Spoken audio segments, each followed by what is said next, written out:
വീട്ടിലെ രുചിയിലേക്ക് സ്വാഗതം. ഇന്നത്തെ നമ്മുടെ ഇവിടെ ഐറ്റം സോയ വെജ് ബിരിയാണിയാണ്. ഇനി നമുക്കതിലേക്ക് കടക്കാം. നമ്മുടെ അടുപ്പത്ത് വെള്ളം തിളച്ചുകൊണ്ടിരിക്കുകയാണ്. അതിലേക്ക് ഞാൻ അരി ഇടാൻ പോകുന്നു. പിന്നീട് അതിലേക്ക് 2 ക്യാരറ്റ് അരിഞ്ഞു വെച്ചത് ഇടുക.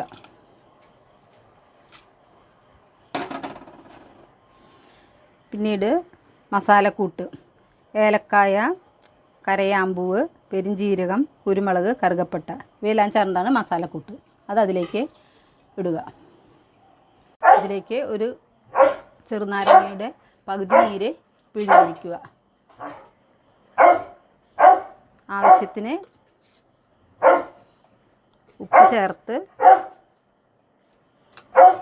അരി വേവിക്കുക. അരി നല്ലപോലെ വേവാൻ പാടില്ല. ഏകദേശം വേവാകുമ്പോഴേക്കും ഊറ്റിയെടുക്കണം. നമുക്ക് ഇതിലേക്ക് വേണ്ട സോയാബീൻ കൂട്ടിലേക്ക് കടക്കാം. ആദ്യം പാൻ ചൂടായി ഇതിലേക്ക് വെളിച്ചെണ്ണ ഒഴിക്കണം. ചൂടായ വെളിച്ചെണ്ണയിലേക്ക് 2 സബോള അരിഞ്ഞു വെച്ചത്,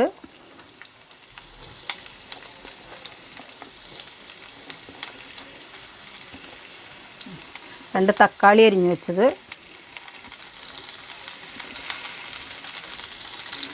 പച്ചമുളക് ഒരു 5 എണ്ണം കീറി വെച്ചത്, കറിവേപ്പില, ഇഞ്ചി വെളുത്തുള്ളി ചതച്ച് വെച്ചത് ഇവയെല്ലാം ഇട്ട് വഴറ്റുക.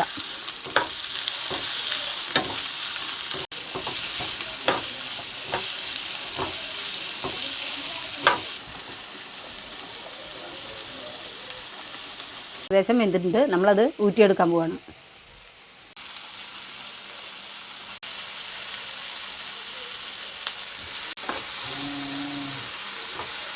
ഇവിടെ ഇപ്പം നമ്മുടെ സബോള തക്കാളി എല്ലാം ഏകദേശം ആയിട്ടുണ്ട്.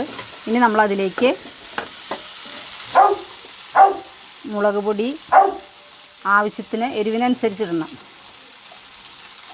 മല്ലിപ്പൊടി, മുളക് പൊടിയുടെയൊക്കെ പകുതി ഇട്ടാൽ മതി. മല്ലിപ്പൊടി,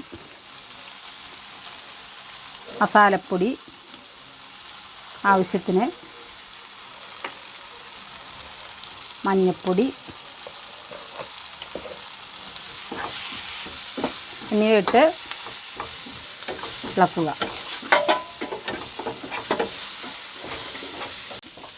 കൂട്ടൊക്കെ റെഡിയായി നല്ലോണം വാടിയിട്ടുണ്ട്. ഇനി നമ്മളതിലേക്ക് കുതിർത്ത് വെച്ച സോയാബീൻ ഇടുക.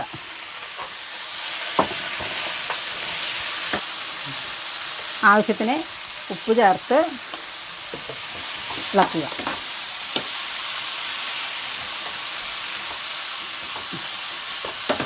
സോയാബീൻ ഒന്ന് വേവുന്നതിന് വേണ്ടി കുറച്ച് വെള്ളം ഒഴിച്ച് കൊടുക്കുക. ഇവിടെ ഇപ്പോൾ നമ്മുടെ സോയ ബിരിയാണി റെഡിയായി. ഇനി നമുക്കത് സെറ്റാക്കി എടുക്കണം. ആദ്യം കുറച്ച് സോയാബീൻ കറി തൂവി കൊടുക്കുക.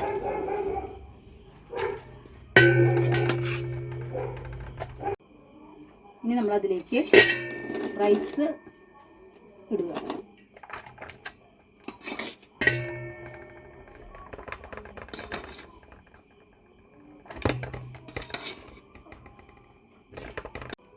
ഇവിടെ ഇപ്പോൾ നമ്മുടെ ഒരു ലെയർ ചോറിട്ട് കഴിഞ്ഞു. ഇനി അതിന് മുകളിലേക്ക് നമ്മൾ നെയ്യ് 6 kg ഒഴിച്ചു കൊടുക്കുക.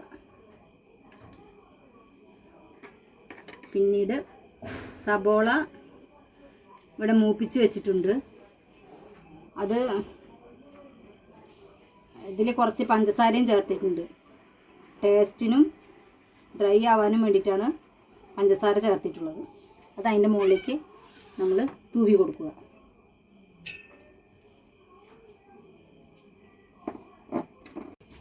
പിന്നീട് ഇഞ്ചി, പച്ചമുളക്, വെളുത്തുള്ളി എല്ലാം കൂടി മൂപ്പിച്ച് വെച്ചതാണിത്.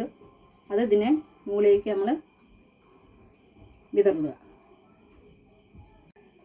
ഈ ഇഞ്ചിയും പച്ചമുളകും വെളുത്തുള്ളി മൂപ്പിച്ച് വെച്ചത് റൈസിനൊരു എരിവ് കിട്ടാൻ വേണ്ടിയിട്ടാണ് നമ്മളത് ചെയ്തിരിക്കുന്നത്.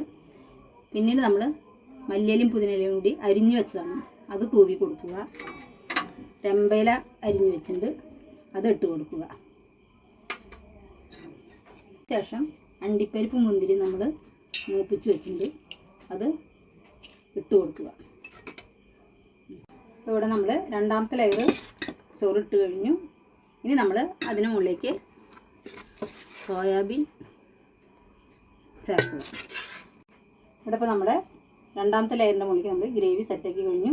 ഇനി നമ്മൾ മൂന്നാമത്തെ ലെയർ ചോറ് ഇടുക. അപ്പോൾ നമ്മുടെ മൂന്നാമത്തെ ലെയറും ചോറ് ഇടൽ കഴിഞ്ഞു. ഇനി നമ്മൾ 6 kg ആവശ്യത്തിന് ഒഴിക്കുക.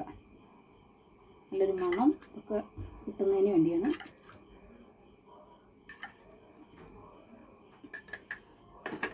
പിന്നീട് സബോള മൂപ്പിച്ച് വെച്ചത് ഇടുക.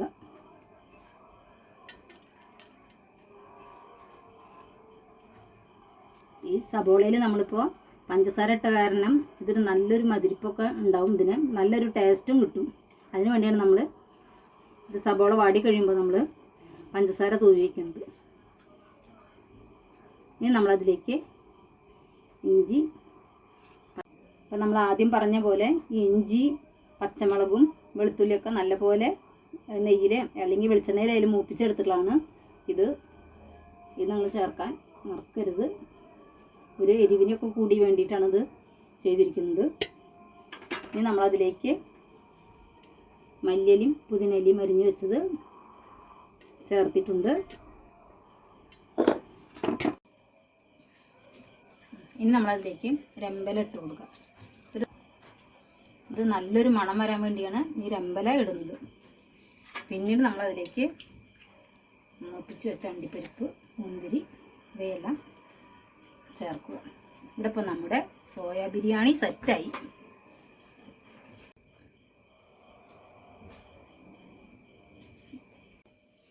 ഇവിടെ ഇപ്പോൾ നമ്മുടെ സോയ ബിരിയാണി റെഡിയായി.